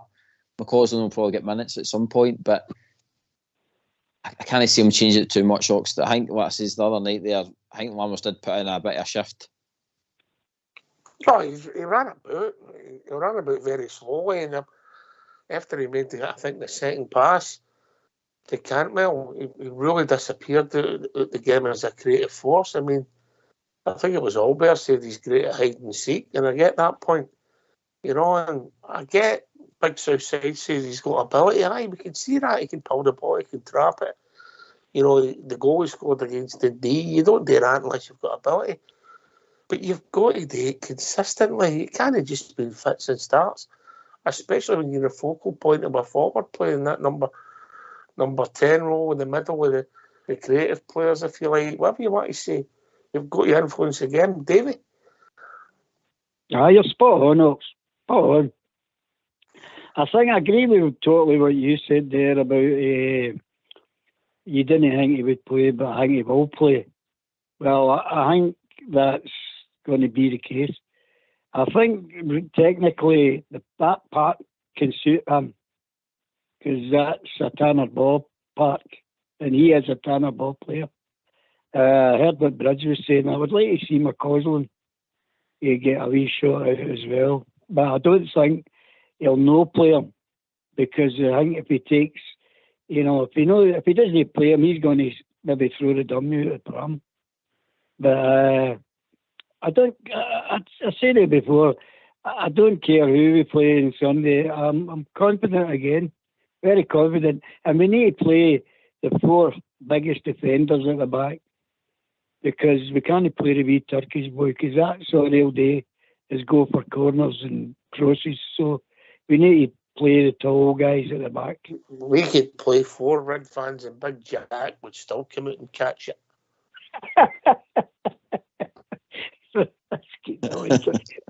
No, we didn't catch that one where he scored for Hearts.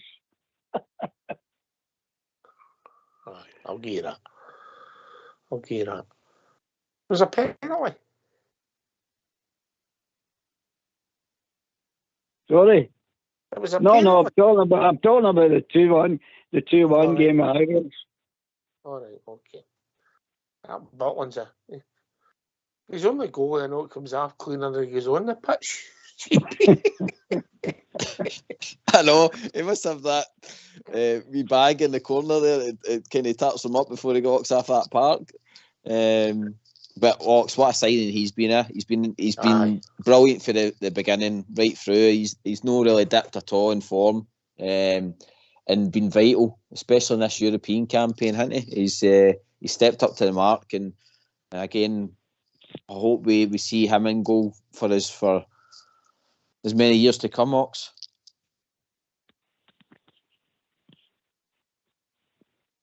see the conversation we've had about Lammers, and we want him to do well, right? But what a difference Danilio's made playing at centre forward compared to the run that Dessa's had in the team. If you're being honest, Andy, he's improved our team by what, 20%? Oh, definitely. Well, Shugs would tell you that when he come in. Like, I did a call-back on him. He said to me, Andy, you learnt nothing for last year with Collett. And I must admit, he looks like, if he gets into his steps, he looks like he's an absolute cracker. Him. The only he's going to work all day. He's going to score goals, but he's not going to win much in the air. So he needs somebody alongside him. No, like Bidinelli and McCoy kind of thing. Somebody that's going to get up aerial for him and feed him. I think he would take off really like that. And I know they don't do that modern day football, do they? He never scored that goal at St Johnstone. How did he? No. Yeah, but you see, right now, let me explain this to you. That came off of the pace right there, and he went in, and it was at the right height for him. I'm on about when he's challenging right up in the air against the biggies. He's not going to win much of that, but look, he's brave. He was very brave last night. Took one in the Toopin again last night. I've seen him holding it there again, like a bit, got back up. Fantastic. Now, I know the letter of the law for his second goal. That cost me my bloody bit again.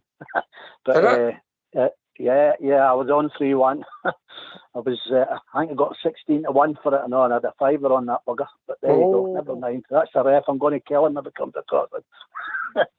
But no, look, I think he'll be a cracking player. He's definitely...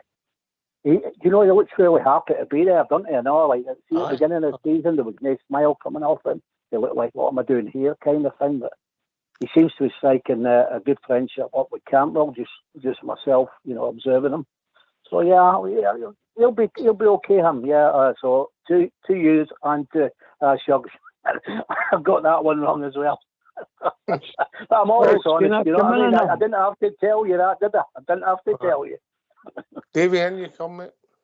I don't know if you picked up on it, but Alistair McCoy came away with a quote of the night when I think it was Danilo hit the post, and he said, "Now that's what you get when you play with a centre forward," and that sums that guy straight up. It's true, mate. It's true. The difference, and the way he brings people into the game, his shooting ability. Why he tries to turn players, Dessers is, let's just say, he's robust. We'll leave it at that. But Bridgeman, since we won last night, you can send Andy that £80 for his bet, yeah?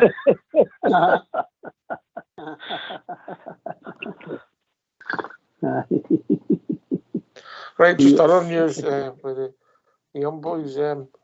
Big Johnny Yafeko signed an extension till May 26, so they must fancy him at the club, GB. So maybe slowly we're getting maybe the fruits of our labours for the academy if we start getting people we liked Lovelace, what we've seen of him before he took the hammy. Hopefully he'll come back stronger, better, and he might be challenging his mate for the youth team for a place in the team. Great.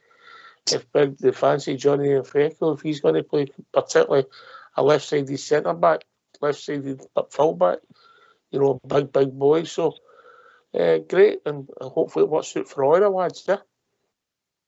Oh, definitely. It couldn't be a better time for the youth to be hoping to try and break into the first team, especially, like I says, with our manager's track record. I mean, he was saying that he was starting 17-year-olds for Monaco and all that. I mean, that's just... It's great to hear, and to be fair, that says the boys Southside and Albert have been banging on about it, that there's talent in that B team. It's just that we've been too cautious, Ox. I think we not letting them loose and go and try and show their talents on the park. And what I says, that game last night, high pressure game, and McCausland comes in and doesn't look at his place. I mean, why has that not been happening before now? I mean, it's these kind of things. We're signing players for 3 and 4 million, and yet we've got a boy sitting in that B team that could have done the job, and we could have saved the 4 million and spent it on a right important position in the team and stuff like that. And I think this is hopefully what our manager's got to do, Ox. He's going to probably be able to find positions that can get filled and then spend the money in right places. Interesting. GB, give me your team for tomorrow. We've discussed about various players, but I want to hear your team. Okay, so it'll be Butland, Tav, Golson, Balogun, Ridvan, Jack Lundstrom, Lammers, Cantwell, Danilo, and Sima. That's what I think, mate. Two changes in, both the left side of the fence, Balogun and Ridvan. Yep, that's where I think the two changes will happen tomorrow, mate. Interesting. What are you thinking there, Andy? Not far off. I don't think he'll play Jack though. On that surface, right enough.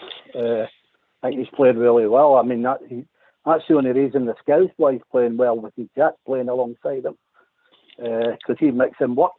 I don't know. I wouldn't play Jack, but I don't know who to pick in. But who could you put in there for?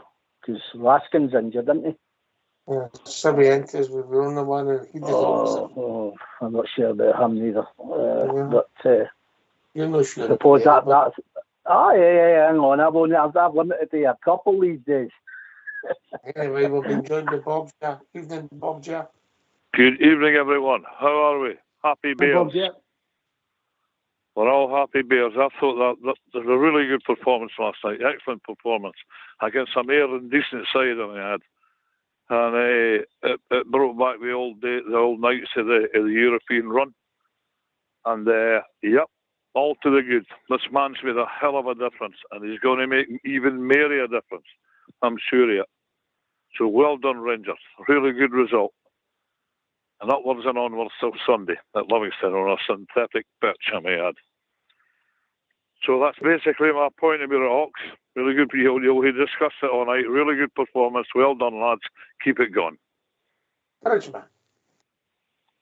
Well, Bob Jar's right. Of course, it was a good performance, and we all agree that.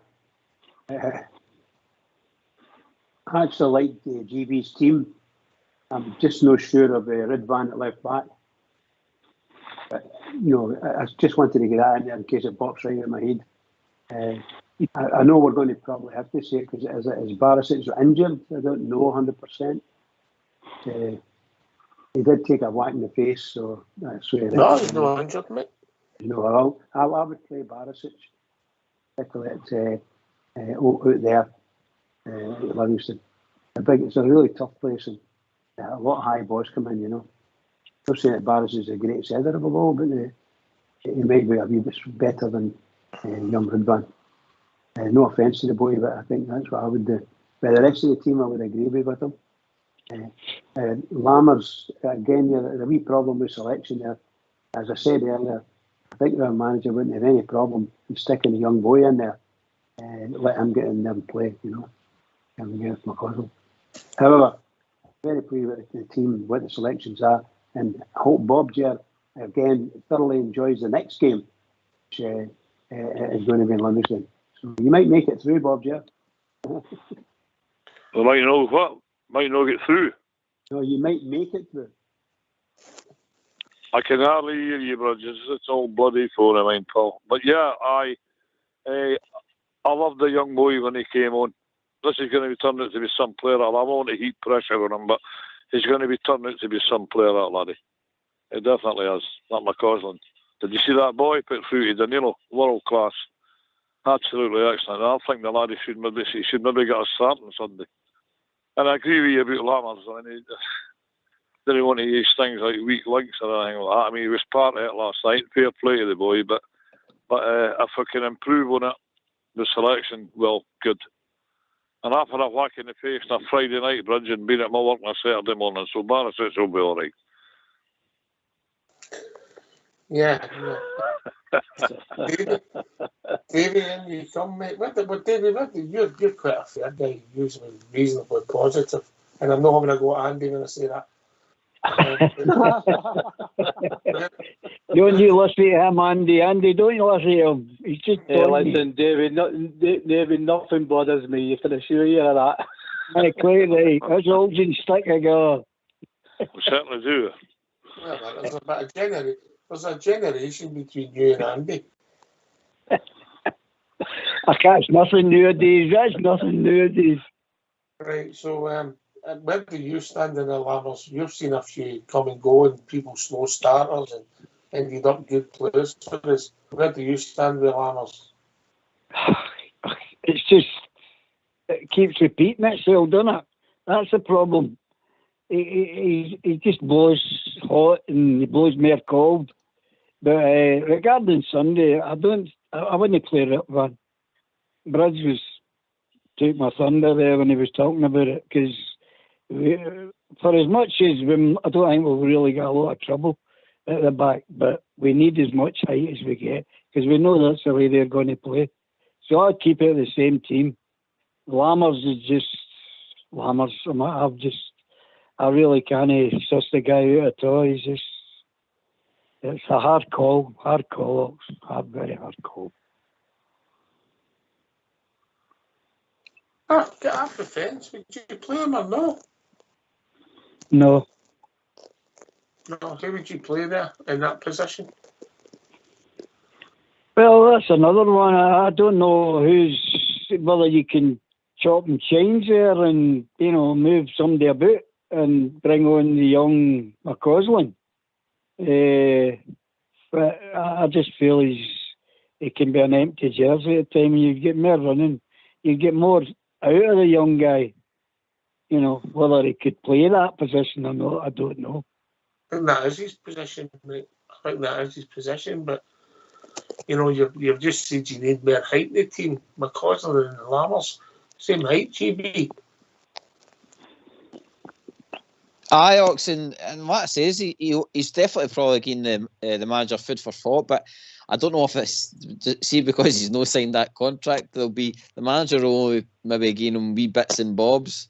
I mean, to try and entice him to do it. I mean, I don't think starting him in against Livingston, I don't know. Well, Lammers' experience in that in the football world, McCausland only just in the door, really, the first team.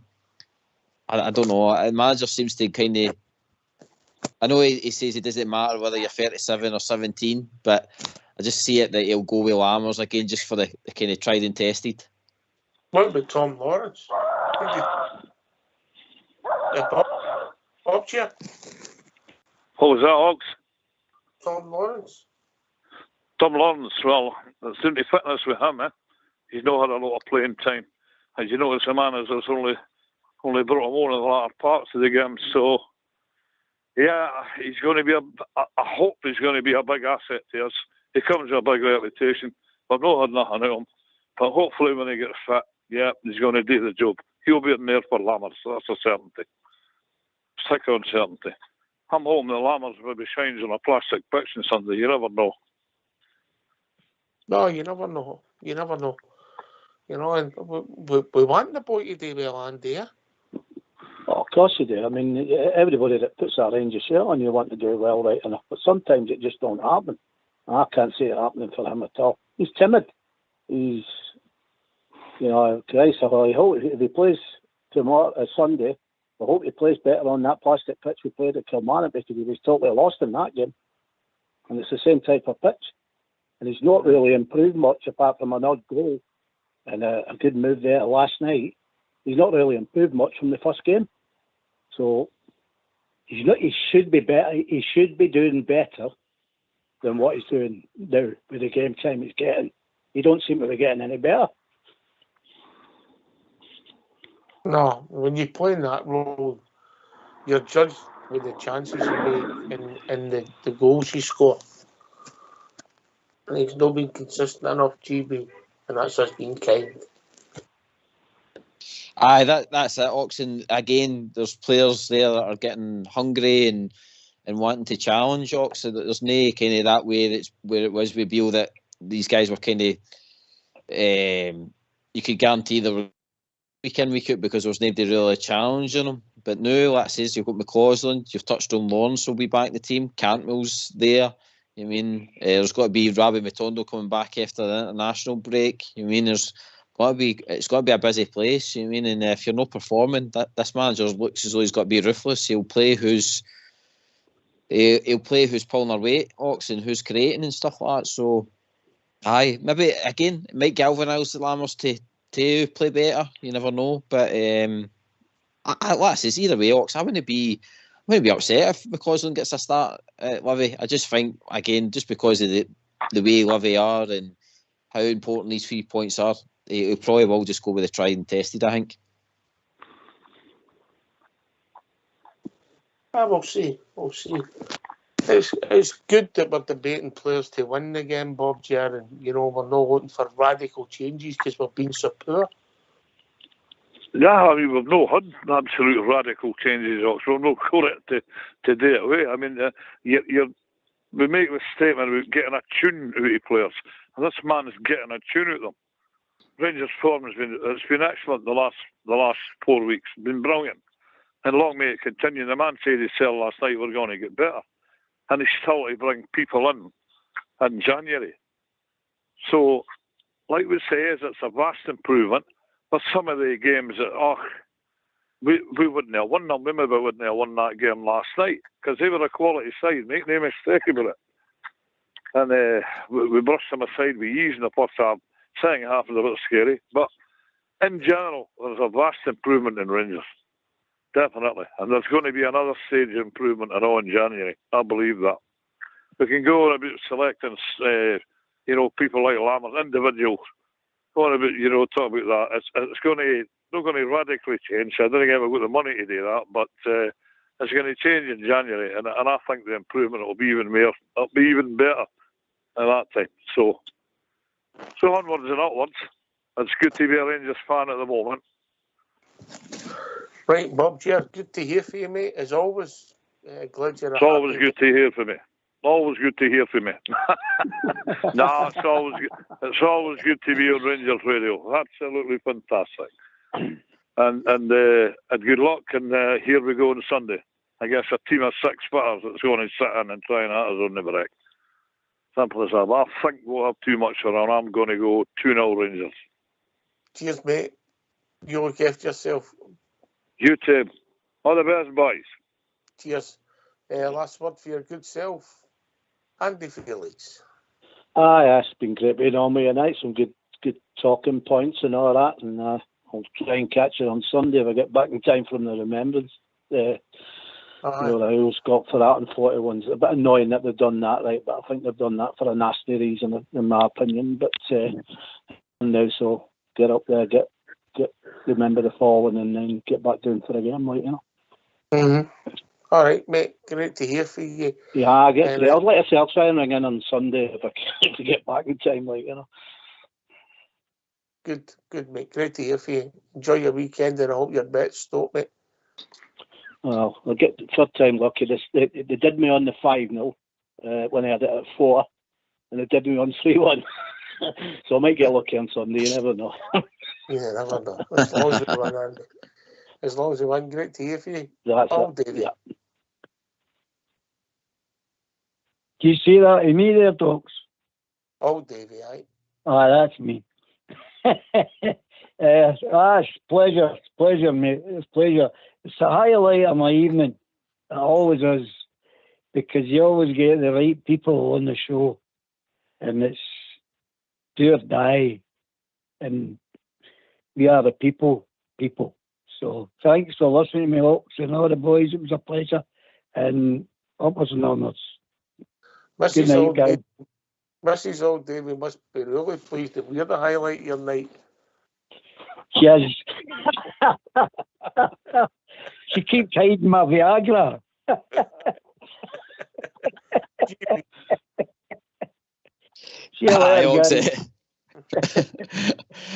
Ox, it's been great being on the night and that. Great points, and great to hear the excitement in the callers tonight, Ox. It's good to see the fans happy, and long may it continue, mate.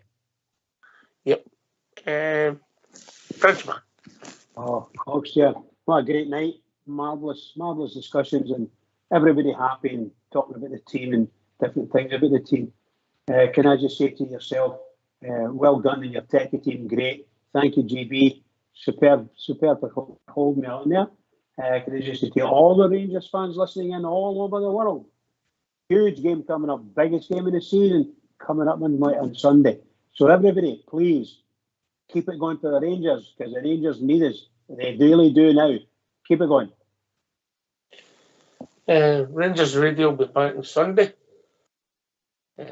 Obviously a 12 o'clock kickoff, and we're mindful of what's happening on Sunday at 11 o'clock. However, can I thank Paul Davey, Andy Felice and Bob Jeff for joining us, GB and Bridgman for doing the show, Fox and Old School Blue for doing the technicals, everybody for listening. Hope everybody enjoys their weekend. We'll be back, as I said, around about the 11 o'clock mark as we build up to hopefully an Rangers victory on Sunday. Thanks for listening. Stay safe and remember, we are the people. Take it away, Old School Blue.